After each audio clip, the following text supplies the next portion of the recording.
respected principal sir, all staff members and dear students. जैसा कि आज 24 अक्टूबर है, 24 अक्टूबर को हम विश्व संयुक्त राष्ट्र महासभा दिवस के रूप में मनाते हैं।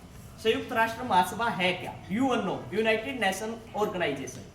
आज के दिन यूएनओ की स्थापना हुई थी, इसलिए 24 अक्टूबर को विश्व जो सुरक्षा परिषद है यानी कि यूएनओ संयुक्त राष्ट्र महासभा का दिवस के रूप में मनाते हैं 24 अक्टूबर को।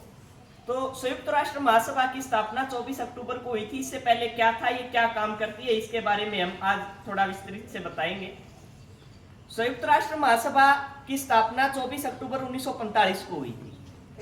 इसका उद्देश्य यह है कि विश्व में शांति बनाए रखना, जो युद्ध हो रहे हैं उनको रोकना। यानी कि जो संयुक्त राष्ट्र महासभा है उसके अंदर पूरे विश्व के 193 देश हैं, जो सभी मिलकर इनका मुख्य उद्देश्य होता है कि पूरे विश्व में शांति बनाए रखना। तो देखो बच्चों, 1945 से पहले हमारे विश्व की सुरक्षा कैसी होती थी और क्या कोई संस्था थी? तो इसका जवाब ये है कि जब हमारे विश्व में पहला विश्व युद्ध हुआ 1914 से लेकर 1918, जब तक हमारे पूरे विश्व की सुरक्षा की दृष्टि से ऐसा कोई मंच नहीं था। उसके लिए एक 1918 में जब विश्व युद्ध खत्म हो गया तो ऐसी संस्था बनी थी जिसको हम जानते हैं लीग ऑफ नेशन के नाम से जानते हैं। लीग ऑफ नेशन संस्था बनी, जो अमेरिका के राष्ट्रपति वुडरो विल्सन होते थे। उन्होंने कहा कि एक ऐसी संस्था बनाई जाए जिससे पूरे विश्व को कंट्रोल किया जाए। लीग ऑफ नेशन बनाया ताकि अपने विश्व में दूसरा विश्व युद्ध ना हो। 1918 के अंदर 1919 के अंदर बनी थी लीग ऑफ नेशन। उसका उद्देश्य था विश्व के अंदर दूसरा विश्व युद्ध ना हो। परंतु हुआ क्या, 1939 के अंदर दूसरा विश्व युद्ध छिड़ जाता है और 1945 तक चलता है। तो लीग ऑफ नेशन तो ध्वस्त हो गया। जिस चीज को बनाया किसके लिए था? विश्व युद्ध को रोकने के लिए बनाया था, और विश्व युद्ध तो रुका ही नहीं। लीग ऑफ नेशन खत्म हो जाती है 1945 में, और 1945 में जब विश्व युद्ध समाप्त होता है तो फिर विश्व के सामने ऐसी चुनौती आती है कि पूरे विश्व को शांति बनाने के लिए कोई और संस्था बनाई जाए। तो इसलिए 24 अक्टूबर 1945 को दोबारा नए रूप में लीग ऑफ नेशन को खत्म करते हुए यूएनओ बनाया गया, यूनाइटेड नेशन ऑर्गेनाइजेशन बनाया गया, जिसका उद्देश्य पूरे विश्व के अंदर शांति स्थापित करना था। और अब दूसरे विश्व युद्ध के बाद ये जो लीग यूएनओ बना है, इसका उद्देश्य यह है कि विश्व के अंदर तीसरा विश्व युद्ध ना हो। परंतु आज के परिप्रेक्ष्य में जब हम देखें, क्या यूएनओ इस चीज में कामयाब हो पाया है कि तीसरा विश्व युद्ध नहीं होगा? देखो, जो यूएनओ है उसके अंदर 5 परमानेंट कंट्रीज है जिनके पास वीटो पावर है।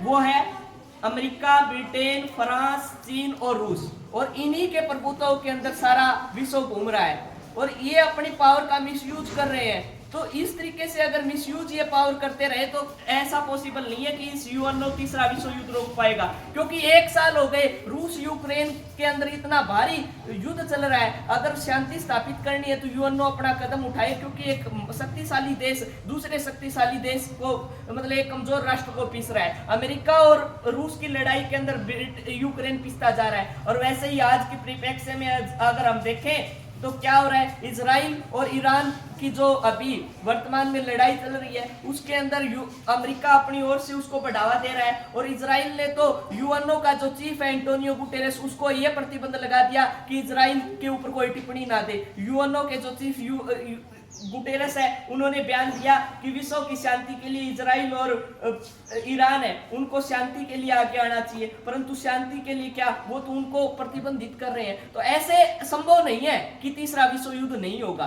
क्योंकि यूएनओ अपनी जिस चीज के लिए बना है उसके ऊपर खरा उतरने का प्रयास नहीं हो रहा है। यूएनओ को थोड़ा समझिए। यूएनओ के 6 भाग होते हैं, 6 भागों के अंदर बंटा हुआ है यूएनओ। यूएनओ की सबसे पहली जो चीज होती है वो महासभा है। महासभा के बाद न्यास, न्यास के बाद न्याय, और न्यायालय के बाद सचिवालय, सचिवालय के बाद सामाजिक आर्थिक सुरक्षा परिषद, और सामाजिक आर्थिक परिषद के बाद छठा अंग है सुरक्षा परिषद। और इनके बारे में देखिए, महासभा है ना, महासभा के अंदर विश्व के 193 देश हैं, जो पूरे विश्व की मिनी संसद कहा जाता है। संयुक्त राष्ट्र महासभा को मिनी संसद इसलिए कहा जाता है कि हर एक देश का प्रतिनिधि महासभा के अंदर होता है। 193 देश है महासभा है। इसकी जो पहली अध्यक्ष थी वो पंडित विजय लक्ष्मी बनी थी, जो भारत की थी।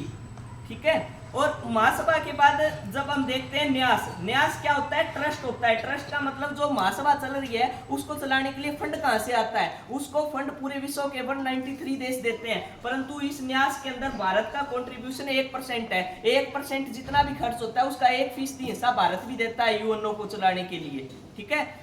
और न्यायालय, न्यायालय क्या है? पूरे विश्व के अंदर, जैसे हमारे देश के अंदर कोर्ट्स बने हुए हैं, पूरे विश्व का एक कोर्ट बना हुआ है। वो कहां पे? नीदरलैंड द हेग के अंदर है। जो विश्व का न्यायालय, यूएनओ का जो न्यायालय है वो द हेग के अंदर है। और उसका जो एक मुख्य व्यक्ति बनता है चीफ, वो बनता है 9 वर्ष के लिए। और आज हमारे लिए बड़ी अच्छी बात है कि 2012 के अंदर दलबीर भंडारी जो भारत के हैं वो इंटरनेशनल कोर्ट ऑफ जस्टिस के मुख्य न्यायाधीश बने थे। आज भी दलबीर भंडारी जो है वो मुख्य न्यायाधीश है इंटरनेशनल कोर्ट के, वो जो भारत के हैं, ठीक है। और इंटरनेशनल कोर्ट का मतलब है जो फैसले इंटरनेशनल हो जाते हैं, मतलब अंतर्राष्ट्रीय मामले हो जाते हैं, उनको सल्टाना अंतर्राष्ट्रीय स्तर के ऊपर। जैसे 2 देशों का कोई विवाद है तो ऐसे इंटरनेशनल कोर्ट के अंदर जाते हैं ये सारे मामले। उसके बाद हम देखते हैं सेक्रेटरीट को। सेक्रेटरीट का मतलब सचिवालय होता है। सचिवालय के अंदर उसका मुख्य न्यायाधीश होता है। यूएनओ का मुख्य न्यायाधीश वर्तमान में एंटोनियो गुटेरस है जो पुर्तगाल के हैं, ठीक है। और फिर हम देखते हैं सामाजिक और आर्थिक सुरक्षा परिषद। सामाजिक आर्थिक सुरक्षा परिषद का मतलब है पूरे विश्व के अंदर सामाजिक रूप से और आर्थिक रूप से समानता लेके आने का काम सामाजिक आर्थिक सुरक्षा परिषद का होता है। जैसे कि कोई डिस्क्रिमिनेशन हो रहा है समाज के अंदर, किसी के साथ भेदभाव हो रहा है, या कोई देश आर्थिक रूप से व्यापार नहीं कर पा रहा है, उसको पैसा प्रोवाइड करवाना है, तो ऐसा काम सामाजिक आर्थिक सुरक्षा परिषद का होता है। तो सामाजिक आर्थिक सुरक्षा परिषद ने कई चीजें बनाई भी है, जैसे आईएलओ बनाया इन्होंने। आईएलओ का मतलब इंटरनेशनल लेबर ऑर्गेनाइजेशन, जो अंतरराष्ट्रीय श्रम संगठन बनाया। उसके बाद उन्होंने यूनेस्को बना रखा है। यूनेस्को का मतलब United National educational social cultural organisation, जो हमारी विश्व की संस्कृति है हमारी, उसको बचाने के लिए यूनेस्को बना हुआ है। जो हमारे सामाजिक रीति रिवाज है, सांस्कृतिक रीति रिवाज है, उनको बढ़ावा देने के लिए यूनेस्को है, हमारे कल्चर को बढ़ावा देने के लिए। उसके बाद यूनिसेफ है। यूनिसेफ को जब हम देखते हैं, United national international children emergency fund, जो तुम देखते हो पोलियो की दवा पिलाते हैं या अदर कोई भी हेल्थ मिशन चलता है, उसके लिए यूनिसेफ पैसा देता है। तो ये संस्थाएं सामाजिक आर्थिक सुरक्षा परिषद ने बना रखी है। यूनेस्को, यूनिसेफ, आईएलओ, ये संस्थाएं संयुक्त राष्ट्र महासभा की ओर से। और लास्ट अंग है इसका सुरक्षा परिषद। सुरक्षा परिषद का मतलब क्या है? पूरे विश्व को मेंटेन करने के लिए अगर कोई संयुक्त राष्ट्र महासभा में बिल पास होता है तो सबसे पहले 19 ये जो 5 परमानेंट देश हैं जो जिनको वीटो मिली हुई है वो पास करते हैं। उसके बाद 193 कंट्रीज पास करते हैं। तो जो महासभा है ना, उसकी तो साल में एक बार मीटिंग होती रहती है। और ये जो वीटो वाला है, अगर कोई मामला आ जाता है तो उसके ऊपर वो विधेयक लाया जा सकता है। तो ये 5 परमानेंट कंट्रीज मैंने बताए, जैसे अमेरिका है, ब्रिटेन है, और फ्रांस है, और रूस और चीन। 5 परमानेंट कंट्रीज।